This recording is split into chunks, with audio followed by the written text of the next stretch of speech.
Hi there, I'm Kendall Hoeft. I'm a life coach and inspirational speaker, and today I'm going to be talking about what children need. I'm going to go over the aspect of children needing to have their feelings validated, children needing to be able to have the freedom to openly express their feelings. So a lot of times in a dysfunctional family, there's kind of these unspoken rules, which really brings confusion to children and makes them feel unsafe and unsettled. So one of these rules might be some feelings are okay, while other feelings are not okay. For instance, it's okay for you to be happy, but it's not okay for you to be sad. Or it's okay for you to be sad, but it's not okay for you to be angry. And so the child grows up in this strange, dysfunctional family where he believes that certain feelings are not okay, that he's not allowed or given permission to feel and to express. And as we know, the suppression of feelings leads to all kinds of addictions and compulsive behaviors and emotional problems, depression and anxiety. It's just not healthy to be able to feel and not be able to express, or to have shame about your feelings, because being shamed about your feelings just makes them worse and it compounds everything internally. Another rule is that some feelings are okay at certain times but not at others. So while this was permissible yesterday, it's bringing you condemnation and judgment today. And so children are very uncomfortable because they don't know what the parents' rules are. They're very unspoken, they're not sure what's going to happen if they have the same feelings. And again, it just leads them to believing that feelings aren't safe. Some feelings are okay for certain family members, but not for other family members. For instance, dad gets to be angry, but the kids don't. So children need to know, and when I say children, let me explain why I'm going back to the childhood. So what happened in our childhood affects us today. In our childhood, we were taught certain things. For instance, I was taught that my feelings are too much, that I'm too sensitive, and I was mistaught all of these things because these are lies and these are untrue. But I was not allowed to feel or express my feelings, like when they were negative feelings, or they weren't perfect little behaved obedient girl feelings. They were just part of realism of being a human. And I was told, your feelings aren't real. Your feelings literally are not real. You need to get over them. You need to grow a backbone. You need to have thicker skin. And I was very much shamed for feeling and for having emotions, which is of course very unhealthy for a little child. And even to this day, I find myself starting to go, I know this is weird, or sorry, this is a lot, but when I go to express my emotions, I find myself gut reaction, apologizing. And it's so sad. And I've become aware of that. And I've cut that out of my vocabulary because I want to be free to feel. And I stand for that in the world, that other people have a right to their emotions, and that your emotions are going to come out one way or another. They're going to affect you one way or the other. You can either release them in a healthy way, right? Or they're going to come out through the addictions and the suppression and the numbing and the alcoholism. And it's going to be toxic to keep those things stuffed inside of you. So children need to learn appropriate ways to express their feelings. And by appropriate, I don't mean puritanical appropriate. I mean things like dance or art or expression, or just open communication in a safe environment where a parent's really listening and seeking to understand the child and validating their feelings by saying, I can see how you'd feel that way. That does sound really hard. Oh, sweetie, I'm sorry you're feeling that. I'm sorry you're going through that. And just being empathetic and being sympathetic with a child.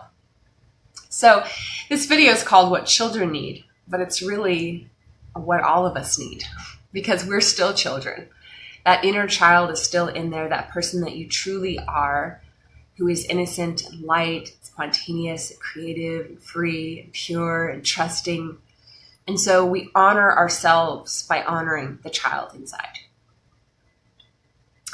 Okay, so being angry and feeling like hitting someone with a rock is emotion that honestly you can't control having the emotion.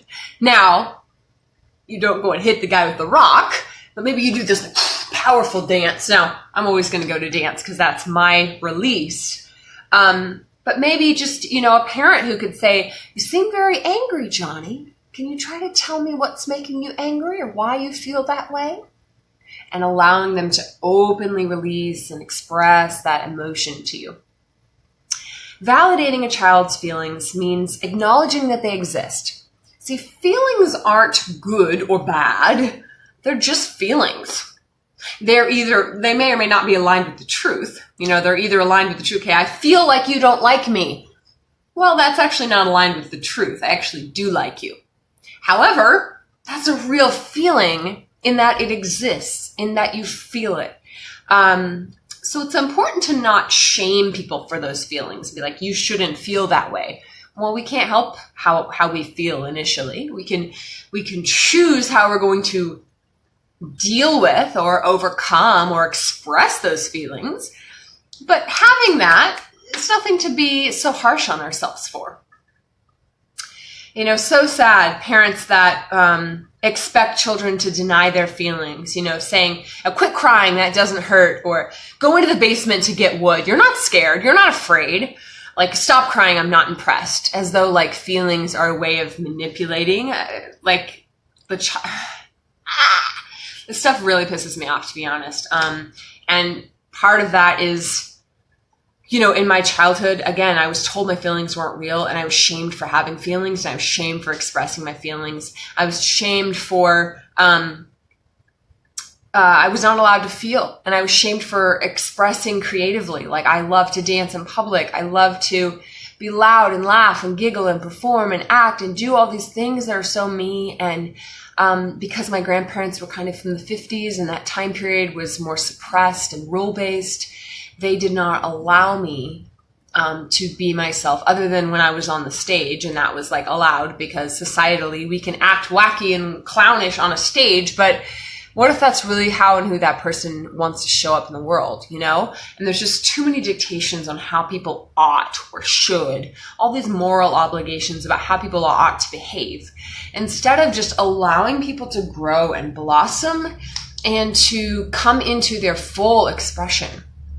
So I love to dance and move. So I want to be able to explore what that looks like. Maybe I'm laying in the park and I'm tracing the outlines of the clouds, or I'm waving to a little duck going by, or I'm mimicking the duck, or mimicking the water and how that feels, right? So my expression's pretty weird. You don't see a lot of people doing that, but I stand for encouraging people to be who they are, even though it's terrifying and even though people might judge you, but also understanding that you're going to inspire so many people.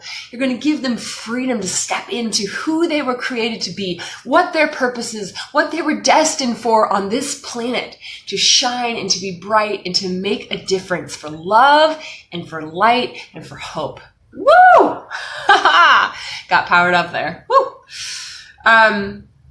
So some statements that you could say to a child. If you're a parent watching this, oh, I'm so glad. This is so great. If you can start to really validate your children in this way, you will help them in innumerable ways. It's so much more important than some of the things that maybe you're thinking about right now. This is a very, very important component of parenting. Statements that validate a child's feeling. You're crying. I'm sorry you're hurting. What's wrong? So you're showing that you care. You're showing that you give a darn and you want to know more. You seem very angry. Try to tell me why you're angry. So you're pursuing more information. All right, I'm going to ask some questions now. I always do this to allow you guys to interact with the video, and then I'm going to answer the questions as well so that you can kind of get an idea of what an answer might be, or what my experience is, or if somehow my testimony or my story helps inspire you or helps you reach inside of yourself to know yourself better. That's the purpose. Were some feelings unacceptable in your family? What were they, and how did you deal with them? So, I said all of the feelings were unacceptable except for happy, content, and thankful. And even guilt was allowed. Yeah. Guilt was used as a motivator. You make some kid feel bad enough about, telling them if they're not productive all the time that they're lazy. You make them feel bad if they sleep in on the weekend and say, you're sleeping your day away. You better get up. You're wasting your time. You're lazy. And you tell them that enough and they're like, oh, I feel ashamed for sleeping in. Oh, I feel ashamed for taking care of myself. I feel ashamed for resting. I feel ashamed for even enjoying my life. I feel ashamed for being silly. If I want to play, if I want to have fun, if I want to do anything that's not hard work, I'm being made to feel guilty. And so it makes me feel hard on myself. And I can't be playful and I can't be the child that I was meant to be. See, children need time to explore and to play and to rest and to not have so much freaking pressure on their shoulders. And if they grow up that way, being driven, being dutiful, they turn into perfectionists and workaholics like I did. They begin to strive to prove themselves in the world. And it's a never-ending sick cycle where you're always trying to feel value. You're always trying to feel worthy. And the thing is, guys, you already are. So forget what they told you. Leave in the past the mentalities that you're only acceptable if you behave this certain way, or you're only worthwhile if you uphold to our standards. Like, screw that. It's bullshit. And I'm going to cuss here because it actually is bullshit. And there's not an easier word that I can use there to give you the visceralness of what I mean by that and how much I hate suppression of emotions, how much I hate and despise limitation of creativity, limitation of authenticity, and shaming someone for feeling, making someone to feel bad about who they are, about what their expression is. I'm so against that, you guys. Whew. Okay, feelings that were validated for me as a child. Again, I would often feel guilty, and that would lead me to over-explaining myself in my adulthood. I didn't want to be misunderstood because that could lead to being judged. And so I would seek to explain myself. Well, what I mean by this is this. And so I don't exactly mean this. And now it's like, just let the chips fall. Like, the good people will either think the best or they'll ask a question for more clarity. People that are going to judge anyway and be rude assholes to you, don't live for them. Don't cater for them. The people that are going to come down on you condemnationally and criticize you, like, that's not who you are. So don't live your life for those people. Don't let them control you. Don't let them manipulate your behavior and how you're being and showing up in the world. I was lonely and I was sad as a child. I remember, like, I would hide. When I was sad, I would hide because I wasn't allowed to be sad. I had to be happy. I had to be positive. I had to be obedient. I had to be, honestly, as well, like, high energy and performer. Like, I was always a little actress. So if I wasn't in the center, if I didn't feel like being in the center of attention because I was down one day, like, I don't know if that was acceptable. Because people are like, what's wrong with you? So there was a pressure there. And so when I was sad, I would hide and I would shut up because I knew that those feelings, that I was going to get pain from my feelings.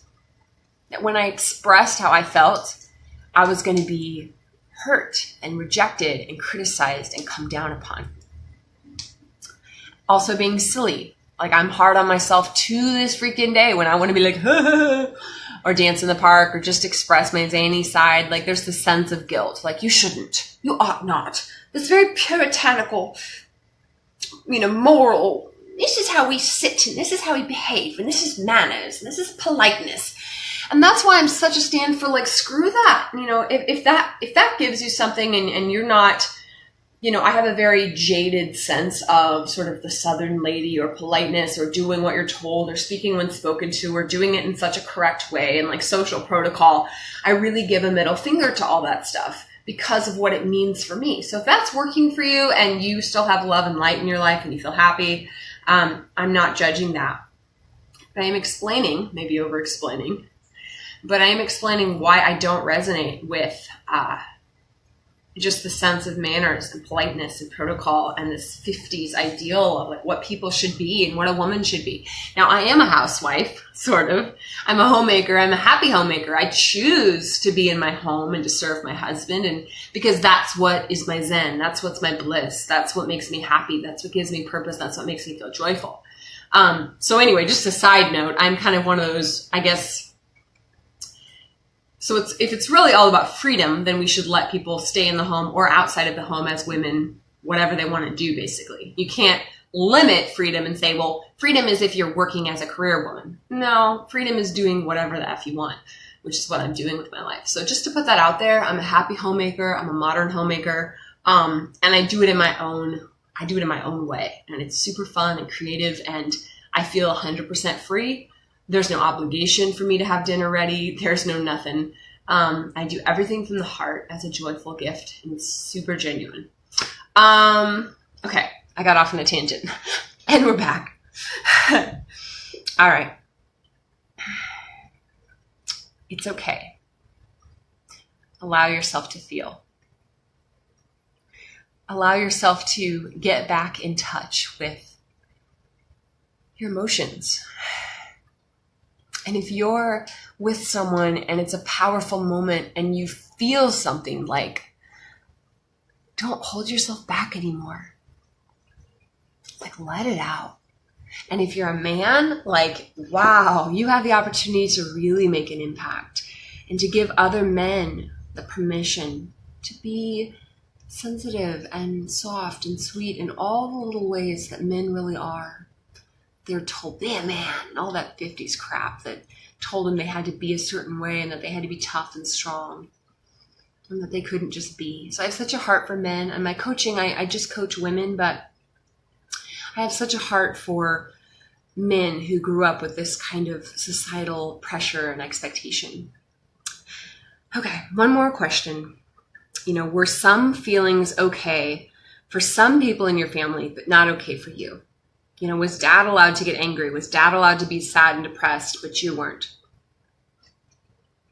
Because usually, as we talked about in other videos, there's this patriarchal figure, or this, it could be a female too, but there's this focal family member that kind of calls the shots and gets all the attention and controls the family and kind of gets things their way. So when you look in your family, and if it's dysfunctional, you see this character, and you realize that everyone's kind of catering to what he or she wants. In my family, across the board, it is the male character, but it's not like a sexist thing. It just happens to be because a lot of times the male, especially in the 50s, are very dominant. And there's sort of this roles built in. And it's a misunderstanding. I won't get off on a tangent, but it's a misunderstanding of the Bible verse when it talks about submission in marriage. The Bible's talking about a mutual submission, which means, yes, the woman is submitting to the husband, but as or while he's submitting to her, as Christ submitted, which was ultimately the most sacrificial, vulnerable, intimate surrender possible. So the man actually surrenders to the wife in a more powerful, huge, demonstrative first way. He leads in the submission. And it's out of that tenderness that she feels safe enough to follow, to let her guard down, to open up, to be transparent. All right, this video is getting really long. I just wanted to share with you one of the things that children need. And children need, and you need, as an adult, you need to have your feelings validated. It's so important to be able to honestly and openly express your feelings. Thanks for watching. I'm Kendall Hoeft. I'm a life coach. If you're watching on YouTube, I invite you to subscribe to my channel and, of course, like and comment below. I'd love to interact with you. Thanks for watching.